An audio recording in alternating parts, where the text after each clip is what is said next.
भनेर त्यो जोखिम चाहिँ त अब युवा अवस्थामा देखिन थालेको छ 40 वर्षभन्दा अगाडि त्यो चाहिँ अब अलि डरलाग्दो कुरा हो। तिनीहरूको चाहिँ कस्तो खालको उनीहरू रिस्क फ्याक्टरमा अघि हजुरले भने जस्तै रिस्क फ्याक्टरको जीवनशैली छ?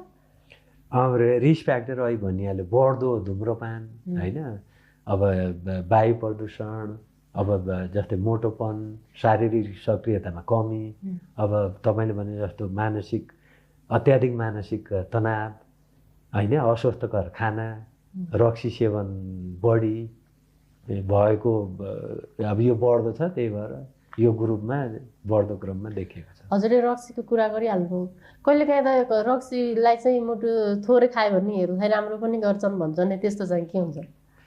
अब रक्सीले मुटु रोग अथवा हृदयघातलाई कमी गर्छ भन्ने कुरा त्यो छ। कुनै बेलामा एउटा अब रेड वाइन स्टडी भएको थियो फ्रान्समा, त्यसले चाहिँ अलि कम हुन्छ मुटु रोग अथवा हृदयघात कम हुन्छ भन्ने सुरुको उसमा देखाएको थियो। तर अहिले पछिल्लो समयमा कुनै पनि एमाउन्टको रक्सी मुटुको लागि चाहिँ हानिकारकै हुन्छ भन्ने देखाएको छ पछिल्लो स्टडीहरूले चाहिँ। भनेको यो रक्सीले या वाइनहरूले चाहिँ थोरै खायो भने मुटुलाई राम्रो गर्छ भन्ने भ्रम मात्रै हो, होइन। No amount of alcohol is good for health.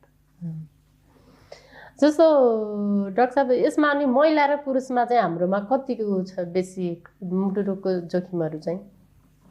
अब महिला र पुरुषमा अब हृदयघातको कुरा गर्दाखेरि जस्तै महिनावारी चलिरहेको महिलामा कम हुन्छ मुटु रोग होइन, र महिनावारी सकिएको विशेष गरेर 60-65 वर्ष बराबरै हुन्छ। मेनोपौजपछि, पोस्ट मेनोपौजपछि त्यसको केही अब 1 दशक जस्तो पछि बराबरै हुन्छ। त्यसपछि त्यो ग्याप चाहिँ क्लोज हुन्छ।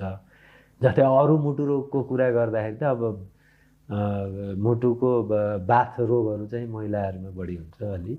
मुटुको बाथ रोग रुमेटिक हार्ट डिजिज। जस्तो नेपालमा चाहिँ हामीले ठ्याक्कै मुटु रोग भन्ने बित्तिकै हृदयघातलाई देखिन्छ। डाक्टर साहब, यो हृदयघात हुनुभन्दा पहिला बिरामीलाई चाहिँ आफूलाई सङ्केतहरू भयो भने कति समयसम्म हस्पिटल गयो भने चाहिँ त्यसलाई ठिक गर्न सकिन्छ?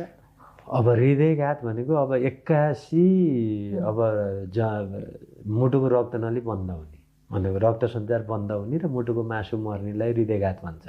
अब मुटु त सानो अङ्ग हो हाम्रो, यो मुठी पारेको मुठी जत्रो हुन्छ र सानो भाग मर्दाखेरि पनि मुटुमा धेरै ठुलो असर गर्छ। त्यही भएर अब यसलाई तुरुन्त यसको उद्देश्य चाहिँ जति सक्दो छिटो त्यो बन्द रक्तनलीलाई खोल्ने उपचार हो। भनेपछि जति सक्दो छिटो, जस्तै मुटु रोगको हृदयघातको लक्षण आफूले पाउने बित्तिकै, जस्तै यो नाइटोदेखि त अब यो कानसम्म